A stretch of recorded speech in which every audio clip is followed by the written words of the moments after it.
7 to 10 years, as we've heard today, to go through the NEPA permitting process. Clearly, we must do more to streamline the permitting process. Canada and Australia can safely get through their permitting processes in 2 years. No reason we can't do the same thing right here while still protecting the environment in America. It's that implementing the radical Green New Deal would require the production of lithium, cobalt, nickel, and other critical minerals to increase by 3,000% by 2040. Instead of supporting environmentally responsible and safe domestic mining, Democrats and not in my backyard extremists would rather outsource our critical minerals to unsafe mines in the China and in the Congo, and I am going to return to that point later in my remarks. Nearly 40,000 children are estimated to be mining for cobalt in the Congo with their bare hands. Working in such an unsafe environment, in these conditions, they are no strangers to tragedy. I'm personally sick of seeing woke corporations virtue signaling. They're lobbying for policies that destroy American jobs and then turn around and purchase minerals that are stained with the blood of children working in unsafe conditions in third world countries. That is not virtuous. It is not reasonable. It's something that we combat here on a regular basis. Pushing Green New Deal energy policies, wind and solar. Look, all of the above energy, that's fantastic. But we don't need the federal government choosing winners and losers, making it near impossible to have good, safe mining here in America, drilling here in America. Today, that this is delaying major projects in every sector, from transportation to forestry to transmission.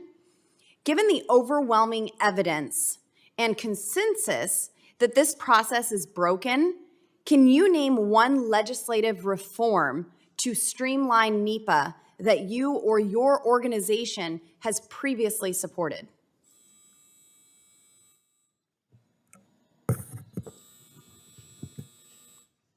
In terms of legislation that we have supported on the federal level, no.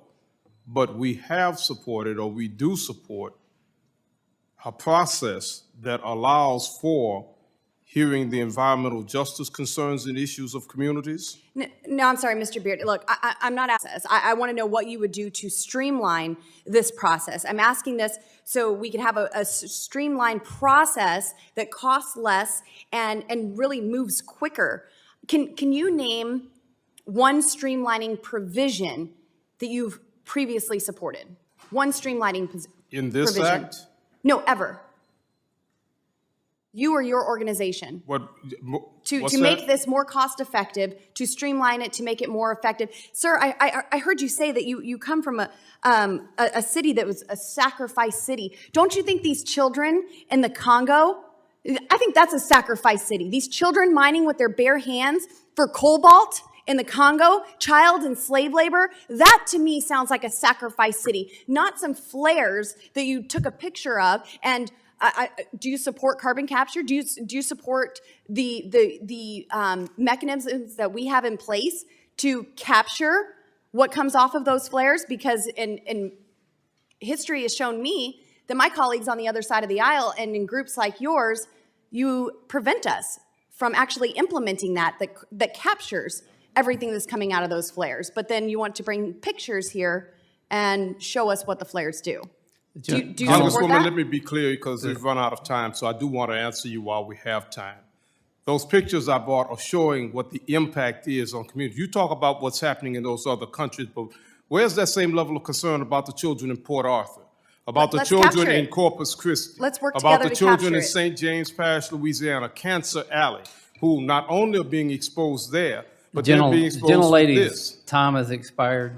I will note that votes have been called. We're going to try to go one more member round of questions, and I apologize to the panel, but we're going to have to recess and come back to wrap. I now recognize the gentleman from Wisconsin for 5 minutes, Mr. Tiffany. Yeah, I appreciate the comments from the gentlelady from Nevada. Obviously, she wasn't on the committee last session, and when she talks about bicameral approach, and everybody agrees that there needs to be a bipartisan approach to this, we tried. We tried last session to advance this stuff on a bipartisan basis. It didn't go anywhere, and I know you weren't here to help that along, but that is what happened. Representative Graves, what numeric environmental standards have changed in your bill? None. We haven't, we simply went back and tried to, Mr. Tiffany, I think, focus the resources and concentration and attention on the environment. And so if anything, so I'll say it again, none, but it also helps to focus the attention on impacts and on true solutions, allowing projects to move forward faster, including environmental projects. So you haven't changed any numeric environmental standards in this bill? We have not. Okay, thank you. Other than, just want to be clear, page limits and time constraints, which is outside the confines of your question. So the paper mills in Wisconsin will be disappointed about Nemadji Trail project. Who are those external groups that took action to delay this project? To clarify the question, you're specific to the Nemadji Trail Energy Center? Specifically to that. Yeah. My understanding, Sierra Club, Minnesota Center for Environmental Advocacy, those were the entities that petitioned RUS to rescind the FONSI and explore the greenhouse gas impacts of the project. Yeah, and it seems to my recollection, so this proposal is for Superior, Wisconsin, which is in my district. Didn't the EPA also play a role in interceding in this process? And could you explain that? I can. So once RUS agreed and rescinded the FONSI, went into the supplemental environmental assessment process. It went back out for public comments once we completed that greenhouse gas evaluation. So EPA did submit public comments in that 30-day public comment period. And did the EPA intercede as a result of the intercession of those groups like the Sierra Club? That is my understanding. That was done at their behest. I'm really glad you cited in regards to Dairyland's energy future and the assessment by the North American Electric Reliability Corporation highlights the critical need to maintain baseload generation. That's what it says in your testimony. Isn't it correct in Wisconsin this last year, they took an unusual step of saying that Wisconsin, you are headed to a place where you may be going towards blackouts with unusual conditions? The Mid-Continent Independent System Operator, MISO, that operates the grid in the central part of the country, did in fact also submit public comments in that case. And it was unusual that they went out in support for this project, again citing the concern that we can't operate the grid solely on wind and solar power. We need some dispatchability. But the message was sent very clearly for the first time in the state of Wisconsin by NERC. They said, you are headed for blackouts if you continue in the direction that you are with the lack of baseload power that is being eliminated in the state of Wisconsin. By the way, we have 3 coal-fired plants that are supposed to be closed here in the next year or two. They've been delayed temporarily. If those plants are closed, you can count on us probably heading for blackouts in Wisconsin, becoming like Western Europe and California. I'm really glad you brought up what you did, Mr. Pugh, in regards to the expense to this whole permitting process. I have a county in my district that they're trying to get a grant from the infrastructure bill that was passed last session, $1.5 million to fix about 3 miles of road. I talked to a local contractor. If they could do this without the federal requirements, they'll do it for half, $750,000. We are not going to get much bang for the buck out of the infrastructure bill. I'll just close by this. On the border in Yuma, and no judiciary Dems showed up. No Democrats showed up at all. Lots of people showed up in Yuma, though.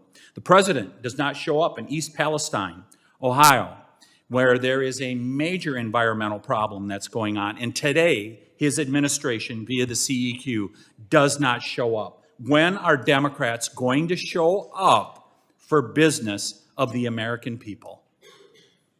I yield back.